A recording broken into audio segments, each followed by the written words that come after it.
ஆண்டவராகிய இயேசு கிறிஸ்துவின் இனிய நாமத்திலே உங்கள் ஒவ்வொருவரையும் அன்போடு வாழ்த்தி மறுபடியுமாக மற்றும் ஒரு விண்ணொளி நிகழ்ச்சிக்கு அழைக்கிறேன். எப்படி இருக்கிறீர்கள் அன்பு சகோதர சகோதரிகளே? நிச்சயமாக இந்த நிகழ்ச்சி மூலமாகவும் நீங்கள் ஆஸ்வதிக்கப்பட போகிறீர்கள். ஆகவே நம்பிக்கையோடு கூட ஆண்டவருக்கு நன்றி செலுத்துவோமா?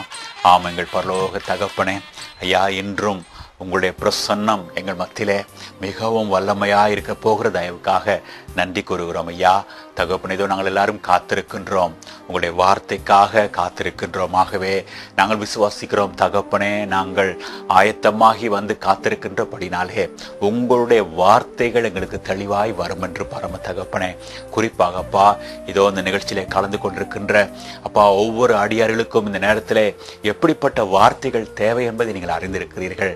ஆகவே அப்படிப்பட்ட ஆண்டவா உயர்ந்த காரியங்கள் இந்த நேரத்திலே எங்களுக்கு நீங்கள் வெளிப்படுத்த போகின்ற தயவுக்காக உங்களுக்கு நன்றி கூறுகிறோம் ராஜா.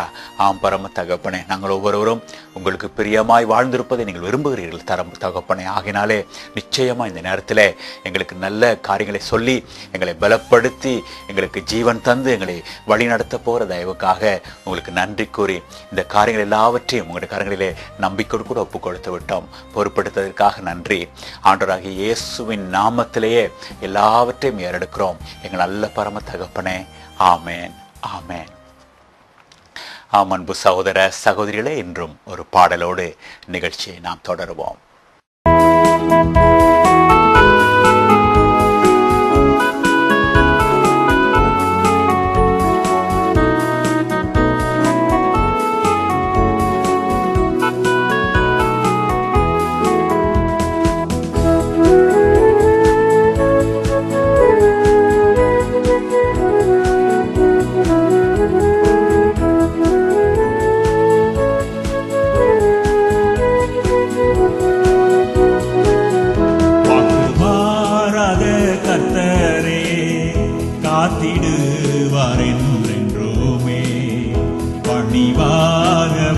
குடும்பமாக வணங்கி துதித்திடுவோ, நன்றி கூறிடுவோ, புகழ் பாடிடுவோ, கர்த்தர் இயேசுவையே துதிப்போ, நன்றி கூறிடுவோ, புகழ் பாடிடுவோ, கர்த்தர்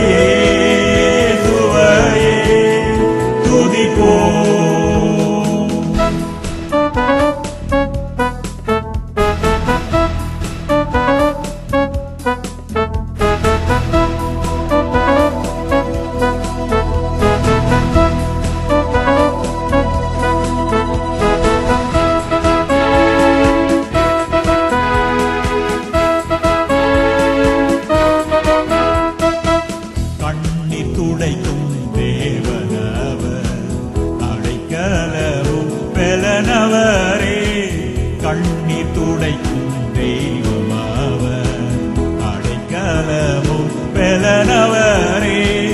கவலை வேண்டாம், கண்ணீர் வேண்டாம், அனுகூலமான துணையாவார்.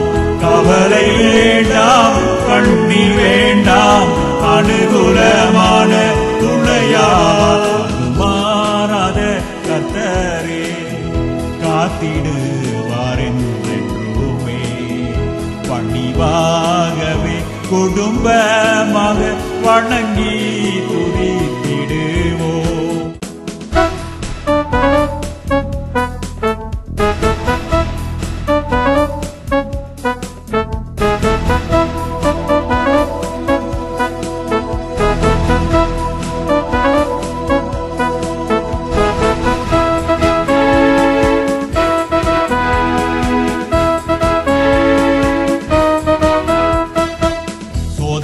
நம்மை நெருங்கும் போது சோர்ந்திடாமல் காத்திடுவார். சோதனை நம்மை நெருங்கும் போது சோர்ந்திடாமல் காத்திடுவார். வேதனை நம்மை வாட்டும் போது வலது கரத்தால் தாங்கிடுவார். வேதனை நம்மை வாட்டும் போது வலது கரத்தால் தாங்கிடுவார். மாற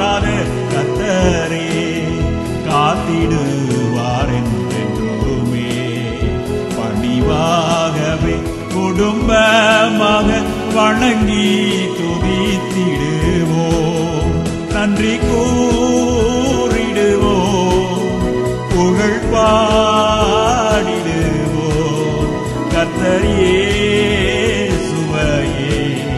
துதிப்போம், நன்றி கூறிடுவோம், புகழ் பாடிடுவோம்.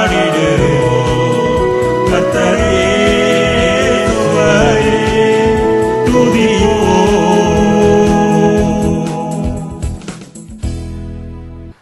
அன்பு சகோதர சகோதரிகளே, ஆண்டவர் இயேசு தம்முடைய வாக்கு தத்தத்திலே எவ்வளவு உண்மையுள்ளவர் என்பதை நமக்கு அடிக்கடி சொல்லி இருக்கின்றார் அல்லவா? குறிப்பாக 2 கொரிந்தியர் 1ஆம் அதிகாரத்திலே அவருடைய வாக்கு தத்தங்கள் எல்லாம் அவருக்குள் நமக்கு ஆமென்றும் ஆமேனென்றும் இருப்பதாக நமக்கு வாக்கு பண்ணப்பட்டிருக்கிறது. ஆண்டவருடைய வாக்கு தத்தங்களை பற்றி எவ்வளோ காரியங்களை நாம் வேதத்திலே பார்க்கக்கூடியதாக இருக்கிறது. ஆகையினால் இந்த நாளிலே கூட அவருடைய வாக்கை நம்பி நாம் தைரியமாக முன்னோக்கி போகலாம். ஏனென்றால் அவர் வாக்கு மாற மாட்டார். அவர் சொன்னபடி செய்ய ஆயத்தமாக இருக்கிறார். ஆகவே அந்த நம்பிக்கையோடு கூட நாம் முன்னோக்கி போகலாம். சரி, கடந்த வாரம் நாங்கள் 61ஆம் சங்கீதத்திலிருந்து எப்படியாக சங்கீதக்காரனாகிய தாவீது சில ஆழமான உண்மைகளை கற்றுக்கொண்டான் என்பதாக நாம் பார்க்கின்றோம் அல்லவா? குறிப்பாக அந்த முதல் 4 வசனங்களிலே ஆண்டவரை அவன் எப்படியாக கண்டு கொண்டான் என்பதை நாம் அங்கே பார்க்கக்கூடியதாக இருக்கிறது. அதாவது அவனுடைய இருதயம் தொய்ந்து போயிருந்தது. அப்பொழுது அவன் தேவனை நோக்கி பார்த்தான். அப்படி பார்க்கின்ற பொழுது அவனுக்கு கடவுளுடைய சில உண்மைகள் அங்கே வெளிப்படுத்தப்படுகின்றன. தேவன் தாம் எப்படிப்பட்டவர் என்பதை அவனுக்கு வெளிப்படுத்துகிறார் என்று நாம் பார்க்கின்றோம். ஆகவே முதலாவதாக நாம் பார்த்த காரியம் என்ன? அவனுக்கு அவர் ஒரு கன்மலையாக தென்பட்டார் என்பதாக நாம் பார்த்தோம். அவன் சொல்லுகிறான், என்னை எட்டாத உயரமான கண்மலையிலே கொண்டு போய் விடும் ஆண்டவரே, அப்பொழுது நான் இப்பொழுது போய்கொண்டிருக்கிற அந்த கஷ்டமான அனுபவத்திலிருந்து நான் மீட்பு அடைய முடியும் என்பதாக சொல்வதை போல நாம் பார்த்தோம். சரி, தொடர்ந்து இப்பொழுது அடுத்ததாக அவன் வெளிப்படுத்துகின்ற 2வது கடவுளுடைய தன்மை என்னவென்று பார்க்கிற பொழுது 3ஆம் வசனத்திலே நீர் எனக்கு அடைக்கலம் என்று சொல்லுகின்றான். நீர் எனக்கு அடைக்கலமான தேவன் என்று சொல்லுகிறான்.